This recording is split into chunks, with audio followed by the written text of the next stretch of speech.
Dans le sud-ouest, à Martres-Tolosane, la faïence est remise au goût du jour grâce à des femmes magnifiques.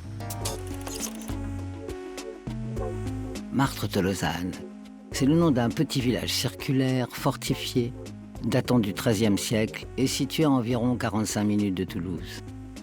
Encore peu connu, il gagne à l'être, car c'est l'une des capitales françaises de la faïence et plus largement des arts du feu.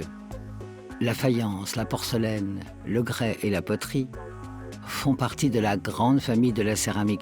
Une fierté pour ce village qui a consacré un musée à la faïence et dont les femmes ont repris l'activité avec brio. Alors l'histoire de la faïence de Martres, elle commence réellement dans un petit village à 5 km d'ici, dans les collines, Marignac-Laspeyre, où il y a les carrières de terre argileuse. On a la matière première sur place. On a également un bois qu'on appelle ici la toujague, c'est une sorte d'ajon qui permet de lancer les fours à bois, de lancer le grand feu, c'est-à-dire que ça va démarrer les feux très haut en température très rapidement. Mais c'est un petit village qui est un petit peu isolé dans les collines. Alors que Martres-Tolosane, vous avez la rue qui traverse le village, là, qui passe devant l'église. C'était la route principale qui menait de Toulouse aux Pyrénées et à l'Espagne. Donc tout le monde passait par là. Donc très rapidement, les ateliers sont descendus s'installer dans le village de Martres parce qu'il y avait le passage et il y avait la demande aussi pour acheter la faïence. La nature a encore une fois plutôt bien fait les choses, mais n'a pas permis d'échapper à certains aléas.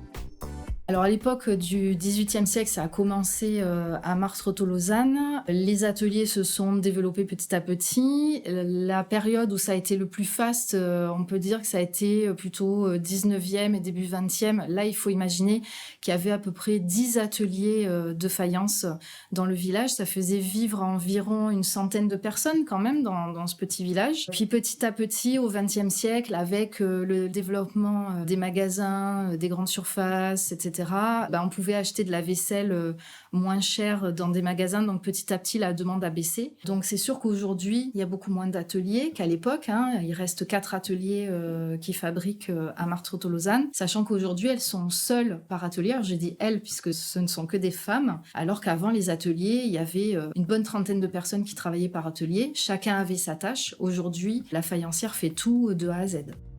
Grande envie de rencontrer la battante, une faïencière, Elsa Jodra.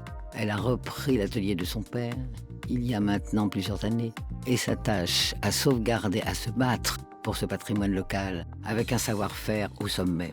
Il y a 2 façons de procéder, l'estampage et le coulage. Le coulage, c'est avec l'argile liquide, la barbotine. On remplit le moule à ras-bord. Le plâtre va absorber l'eau. L'argile va s'épaissir sur les parois du moule. Et au bout d'un quart d'heure, pour des petits moules comme ça, c'est suffisant. Au bout d'un quart d'heure, on vide le surplus. Ensuite, le lendemain, il faut que la terre ait pris de la consistance. On démoule. Et là, vous avez un moule que j'ai démoulé ce matin. Et la pièce se détache toute seule. Il n'y a plus qu'à enlever les coutures. Voilà. Et après, finir, lisser la pièce et elle va être mise au séchage. Ça, c'est pour les pièces creuses. Pour les autres pièces, il y a une autre technique. Alors, l'autre technique, c'est l'estampage. On a fait une galette. On va appliquer sur le moule. On va bien faire épouser la forme du moule par tapotement, chasse l'air, pour qu'il n'y ait pas de l'air qui soit enfermé. Et comme ça, cette galette, elle va prendre l'empreinte du saladier que je suis en train de faire. Quelle que soit la technique, les pièces sont enfournées une première fois à 1030 degrés. On obtient ainsi un biscuit qui se doit d'être décoré. Et là encore, certaines décorations ont une histoire.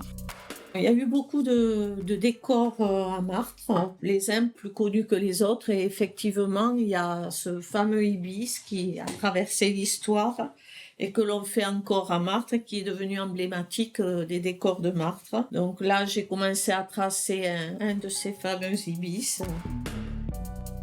Délicate opération de la décoration. On passe à la deuxième cuisson, 960 degrés, pendant plusieurs heures. Elsa Jodra, on l'a constaté, fait tout toute seule. Elle nous parle alors de l'avenir.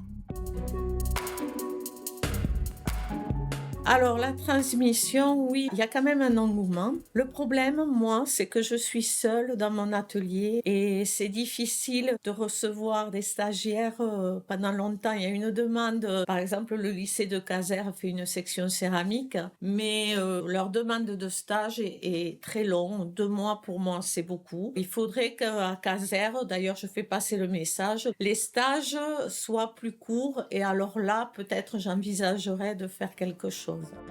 Ce métier, je le fais depuis 30 ans et je compte tenir encore quelques années.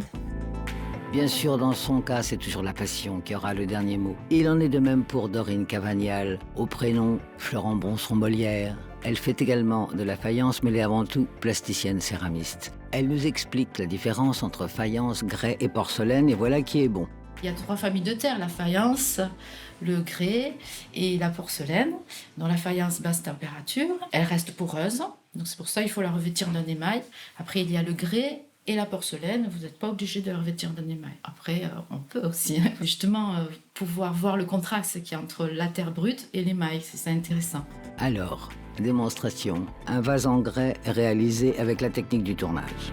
Alors là, je vais tout d'abord la malaxer un petit peu en l'ajoutant comme ça. Et ça permet d'homogénéiser la terre, que l'eau se répartisse. Et après, je vais la malaxer. Alors ceci, on appelle ça la technique du bélier. Pourquoi ? Parce que ça forme un petit peu les cornes du bélier. Il y a plusieurs termes techniques. Et ceci, ça permet d'homogénéiser la terre, de lui donner déjà un sens de rotation et de chasser des bulles d'air, s'il pourrait y avoir de l'air dedans. Parce qu'après, l'air qui est enfermé dans une terre et à la cuisson pourrait faire éclater la pièce. On centre la pièce, puis on passe au tournage.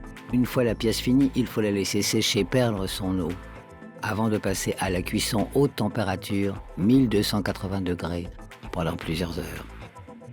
Voilà plus d'1 an qu'elle est installée à Martres-Tolosane, et pour une belle raison. Il y a vraiment une dynamique autour des arts. Et ça, c'est une aide au niveau de la communication, puis dans la recherche aussi, parce qu'il y a eu tout un passé. Et on peut essayer justement de refaire naître cette notoriété que Martres avait vraiment, qui marchait beaucoup à une époque. Dorine Cavagnal et Elsa Jodra sont 2 figures emblématiques de Martres-Tolosane. De par leur passion pour leur métier, de par leur lucidité, elles ont su accompagner les évolutions de la société. Elles ont su être attentives aux évolutions de leur métier aussi, métier qui n'était pratiqué que par des hommes, et qu'elles reprennent aujourd'hui avec quel éclat. Il aura aussi fallu une rencontre avec une ville, et cette ville, c'est Martres-Tolosane.